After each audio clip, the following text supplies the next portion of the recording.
like the background. Oh, thanks. I might have stolen it though. Yeah, For taking your time for doing this interview and likewise.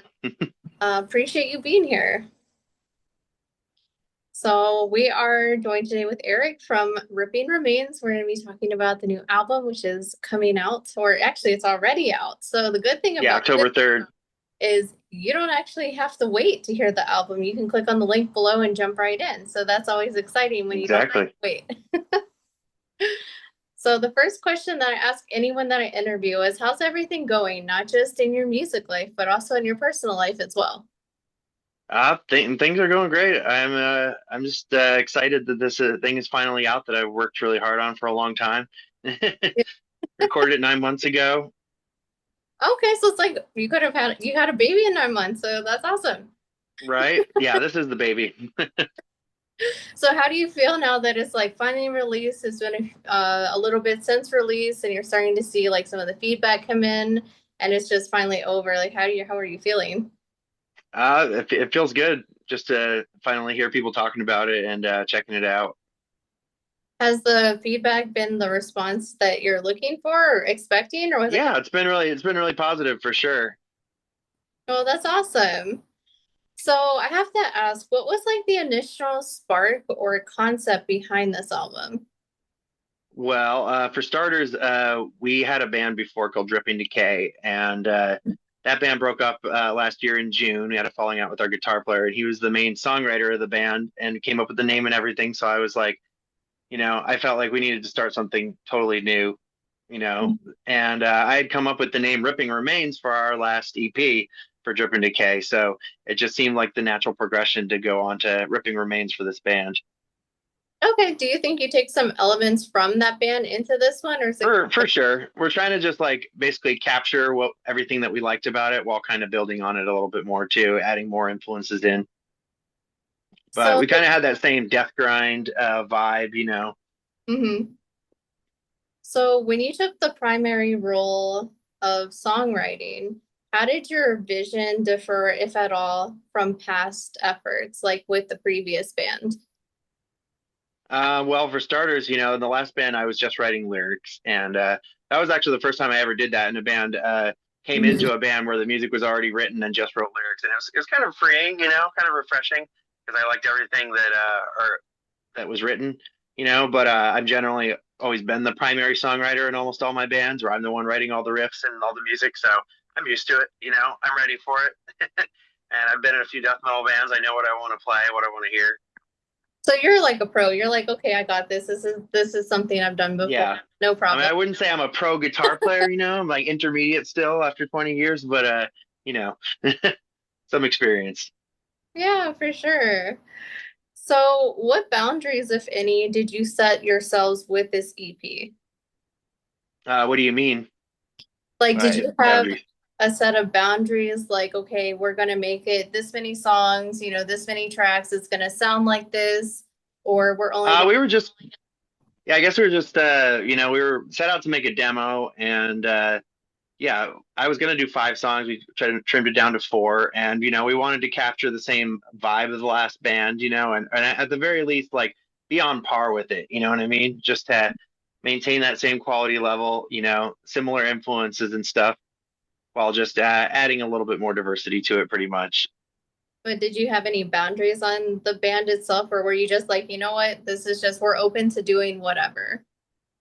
We definitely kind of have like, yeah, a vibe. Like it's definitely like purely like old school death grind. Like we do have a little bit of a box we put ourselves in with that. You know what I mean? Like we Mhm. just like you don't want to be a master of none. Which Yeah. I've kind of had that issue with a lot in in music. And so I was kind of glad that our drummer was like really adamant. Like, no, we're doing this. Yeah. This thing we know we've done really well at. We're gonna add some new things in there, but for the most part, it's still like really straightforward. Like Napalm Death, Repulsion, Autopsy, Grave, etc. Yeah. So you had a little bit of boundaries, but for the most part, it was just a new project and you could, be open to doing whatever the band wanted to do. Right. Yeah. Awesome. I mean, we knew what we wanted to sound like, basically. You know what I mean? We already had the template. You know, Mhm. so that kind of helped. But at the same time, it's also like you have these like shoes to fill. Our last in Dripping Decay, we had a really, really awesome guitar player. He just, he struggled with the people part. And me and the drummer, we were always the people in the band. Like we set up every single show. We set up all the shows. We hooked up the label, which now that the label that put us out is our bass player now. He heard that we were coming up with a new project, and we showed him some songs, and he was like, "Man, I want to be a part of this." So so now the guy who put out our last album is our bass player. Awesome. So it sounds like the band kind of like came together pretty easily then. Totally, yeah. Yeah, I mean, I just knew that I had one of the best drummers that I've ever played with, one of the best drummers on the West Coast in my opinion, and I wanted to and he's someone who's really good at, the outreach, like the social media and Mhm. HR, pragmatic, et cetera. And it's like those are things that I kind of struggle with. So I wanted to keep making music with that with Jason basically, and because I see it, success with the two of us working together. Awesome. And then I guess you got another person in there and sounds Yeah, like Freiberger, our bass player, he's also all three of us were very ambitious, goal oriented, and we're all kind of veterans. We've been around the block, and we've all had about, we've all dealt with the shitty bandmates. You know what I mean? The narcissists, the blah blah blah. The druggies, the this and that. You know what I mean?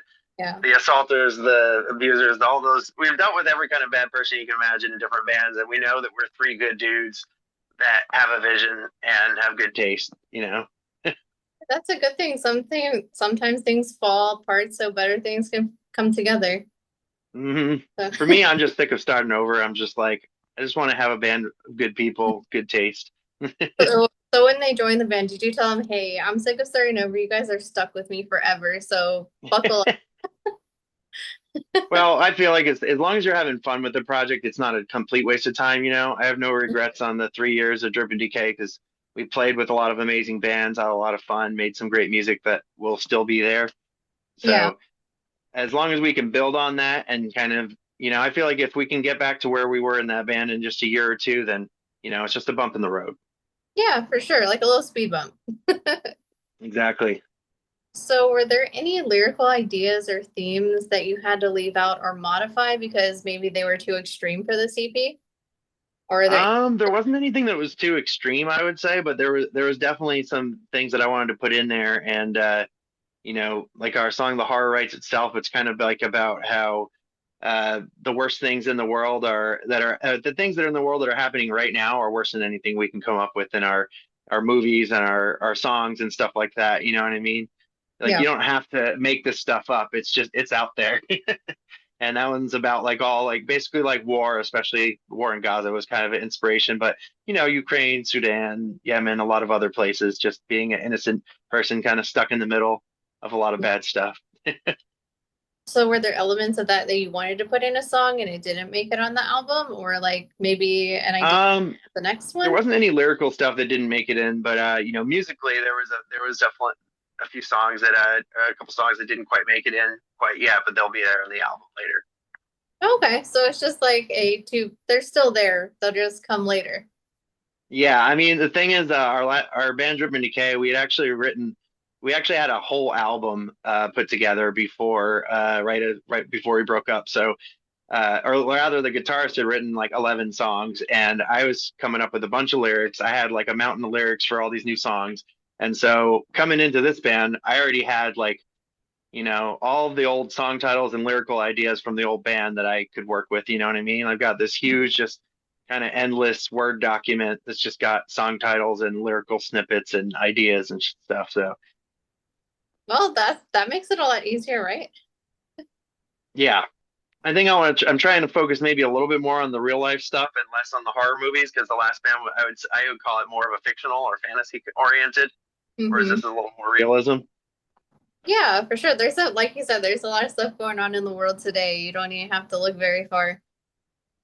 So, Yeah, and that's kind of the easy thing when you're a metal band, especially a death metal band. It's like you turn on the news every day and there's lyrical fodder everywhere you look. There's really no end to what you can write about.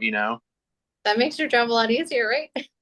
So yeah, I mean, I don't watch as many horror movies as I used to. I don't have as much fictional content to inspire me as I used to, but there's plenty of real life For sure. stuff that's pretty brutal. That is true. So, have you had any unexpected moments or decision that kind of reshaped a song? Like maybe it started in one direction, but then it went the complete opposite?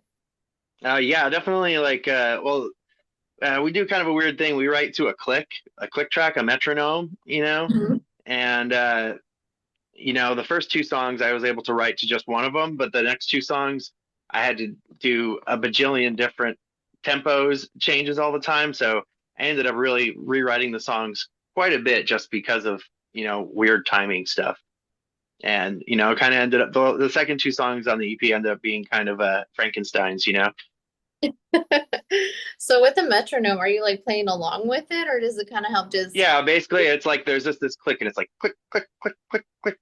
And it kind of helps because it helps you keep a certain tempo, and our drummer Mhm. likes it because he writes to that, so it helps gives him a framework to work with.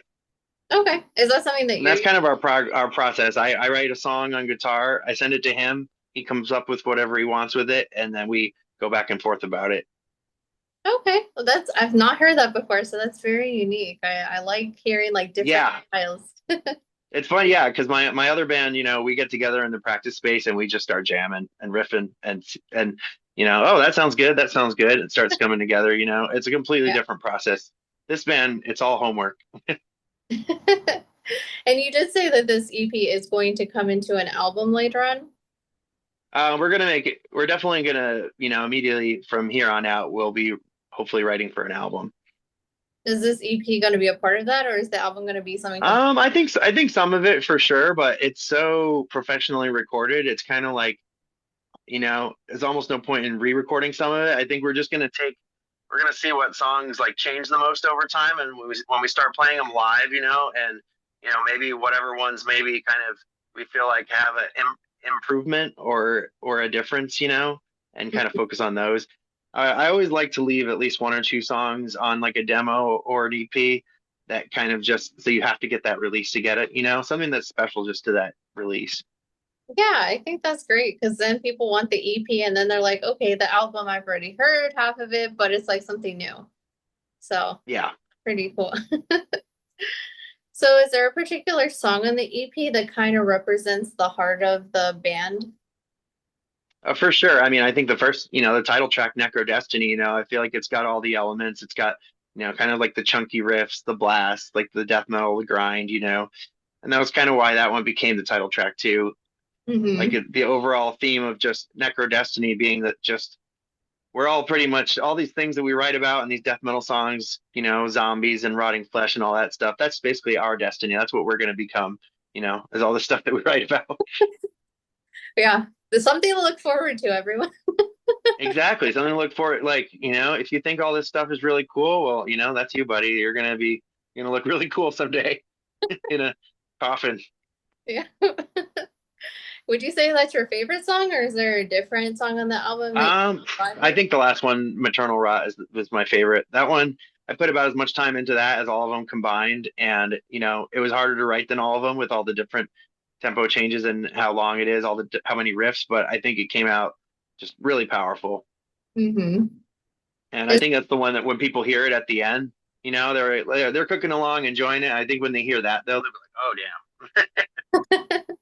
Is that why it's your favorite though? Because maybe you put more time and effort into it, or is it just some? Yeah, I think it's just the most complete. It really flips the script, and I think the second runner up is the second track, The Horror Writes Itself. I Hmm. mean, the lyrical, the subject matter is one part of it, for sure. Like it's kind of meaningful, but it's also just kind of vicious. Yeah. So, what emotions or ideas do you hope that people take away from this album when they listen to it? I mean, I hope people read the lyrics and see a little bit of message there on some of the songs, you know. And the last one, Maternal, that one's got a very kind of melancholy, bummed out kind of vibe to it.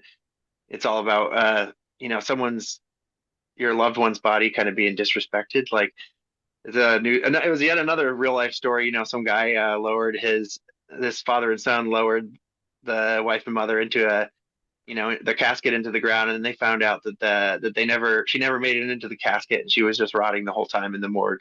Nice, I guess. That's So terrible.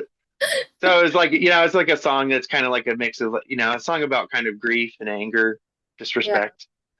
I feel like everyone can really relate to that though. Like everyone has experienced that to some point. So can definitely relate with that. So Yeah, I feel like the album, you look at the cover, you see the burning bodies. It's kind of like it's a bit of a dystopian vibe. You know what I mean? It's kind yeah. of like, hey, look around, all this, this is what's actually happening. So for fans that did listen to Dripping Decay, are there any like sort of Easter eggs in this EP that they would find? For sure. I mean, the intro, the synth intro, Dripping Decay. We always had synth intros, but Neil, our guitarist, was the one who made them. Hmm. And I'm a longtime synth guy. I've done synths in all of my bands. I was the first band I ever had where I didn't do that. So I wanted to make my own synth intro for this band and kind of put my style out. But we also have these news clippings in the song about this Portland crematorium that's kind of just spilling out into the air and grossing everyone out, making it hard to breathe. Just black crematorium smoke.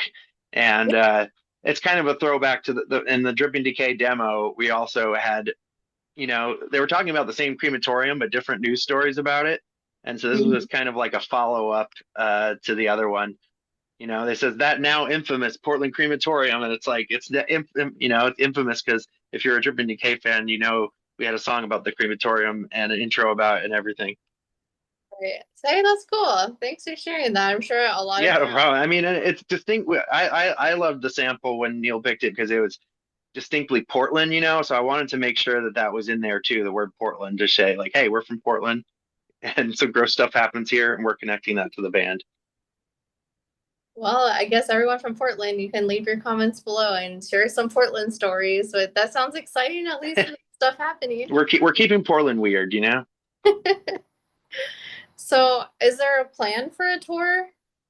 So, For sure. Like, we're, I mean, usually when you're a West Coast band, it's a foregone conclusion that, you're going to end up touring the West Coast. So, we'll probably do a little mini Northwest excursion, just go up to Seattle and maybe a couple other places. And at some point, make it up and down the coast, down to LA. mhm. And apparently, our drummer Jason has been talking to someone who books tours about us potentially getting on like a bigger tour that's already happening. So I don't really know if that'll be a thing, but I've never done one of those, package tour type deals. So that could be interesting. Yeah, for sure. That sounds exciting too. So, which song would you be most excited to play live for the first time? Whew. I think, man, I guess Maternal Rot, just because it's just such a heavy hitter. Yeah. And yeah, it's got that kind of chunky coffins like groove in the middle. I think would be perfect for a circle pit. Yeah. So, how do you feel when you play songs live for the first time? Are you like really excited, really nervous? Definitely really excited. It's funny, like there's a lot of things that make me nervous and anxious in life, but performing music is not one of them. That's like the one thing where just all of my confidence that I have just kind of all comes out. Especially, when it comes to vocals, if Mhm. I have a microphone, I just kind of know that I'm going to go out there and be sassy and push people around and just like talk shit to to my, I know that that I'm generally surrounded by friends and I can say and do whatever the fuck I want pretty much. Yeah. Well, it's good to have that kind of comfort level because you can be yourself, and that's the best way to be. Yeah, it's like I just know I'm gonna go out there and be extreme and kind of have fun, you know what I mean? So Mhm. like, I think that's the best part about performing to me is a certain confidence you don't get from anywhere else. For sure. And I know we talked about the EP already being out, but what is the biggest thing that you love about the EP? Like, kind of just looking back into the creation and everything. I think honestly, just the way the tone came out, like, I think right up until the moment we hit the studio, I was super apprehensive about the songs being like constantly comparing it to the last band, Hmm. and being like, is this as good? Like, is this gonna like hold up? Like filling these shoes, you know what I mean? Our last guitarist, he was in a lot of kind of big legendary bands in Portland, that carried some weight, and he was a really, really good guitar player, like way more experienced than me and more tight, you know. So there were some reservations about my own guitar playing ability and stuff, songwriting and everything. But as soon as we hit the studio and we heard the tone that I had come up with the studio guy and heard that nasty like buzzsaw vibe come to life, that kind of Swedish HM2 sound, I knew that it was going to be really strong. Our producer Derek was I told him I wanted that kind of, it's like I want that kind of like Swedish buzzsaw sound, but something different, not exactly that, you know. And he pulled out like five different pedals that are all like basically inspired by that stuff. And it turned out he was a complete aficionado of exactly the sound I was talking about. So we, you know, we had some fun for like an hour and found a really cool guitar tone. Awesome.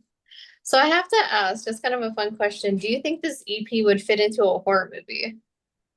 Oh, for sure, absolutely. I mean, you know, our last band, Drip and Decay, we used to have a supercut of of about 100 horror movies playing behind the band when we would play. And I don't know if I would do that with this band because I feel like that was Neil's thing, you know, like he was. I don't want to just copy him and do that, but it was a really cool thing that I will miss having a bunch of crazy horror movies playing behind us. Yeah. And you know, that vibe still carries through for sure. I mean, you could definitely, you know, have movies playing behind you, and maybe I'll just put a whole movie on behind us. You know what I mean? For the set. Hey, also, if a good idea is good, might as well go with it, right? You know, you have like everyone has those kind of movies that you feel like only you have watched that you feel like people need to see. You know, Yeah. So what horror movie do you think this EP would fit into? man, I don't know. I always go off this movie Naked Blood. I know nobody's ever heard of it, but this crazy Japanese movie about these this drug that turns pleasure into pain, and it's kind of like Seven with the seven deadly sins. Like these people that each have a different vice, their own vice, and it's super gory, like lots of body horror, practical effects and stuff. Okay. Well, that's definitely one for horror fans to check out then. I've seen a lot of horror movies, but I've never heard of that one. So, Yeah, you can actually find it on YouTube. It says Splatter Naked Blood, and it's the whole movie. I mean, I think you just have to sit through some subtitles, but it's pretty entertaining. oh, awesome. I could see like Necromantic too being another one, or The Beyond. Mm-hmm. So there's a few different options then. Yeah.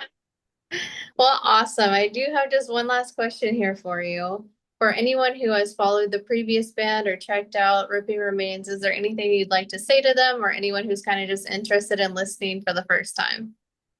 I would say, you know, check out Portland in general. Portland's got a really killer music scene. The whole Northwest in general. There's so many great death metal bands, and you got Hemorrhoid, Torture Rack, Oxygen Destroyer, Nora, Reburied, just Witch Vomit, and Petrification, and so many other bands. I feel bad on like leaving out all these great bands, but definitely looking in the Northwest. We got some killer music here, and fuck war and genocide and fascism, and yeah, you can be totally extreme without being a shitty person. And you'll turn into a zombie one day. So there's that. And be Yeah, decaying. and also always seek out the demos. The demos are usually better than the album. That's what that's our inspiration, demo metal.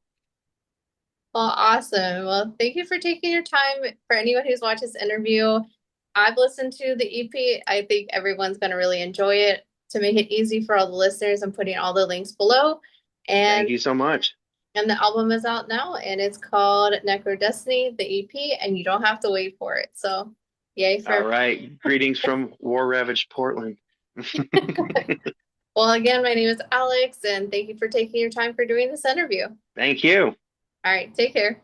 All right, cheers. Take it.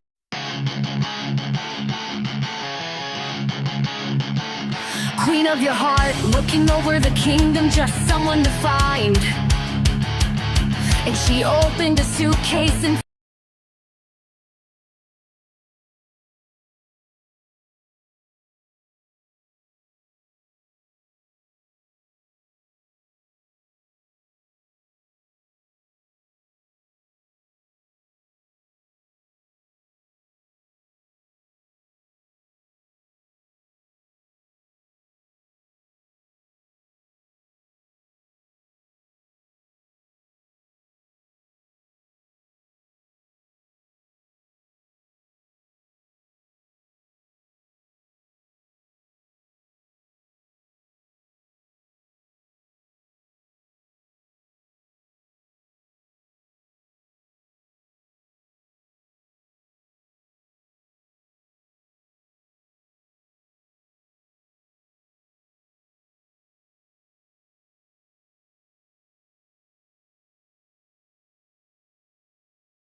Queen of your heart, looking over the kingdom, just someone to find. And she opened a suitcase and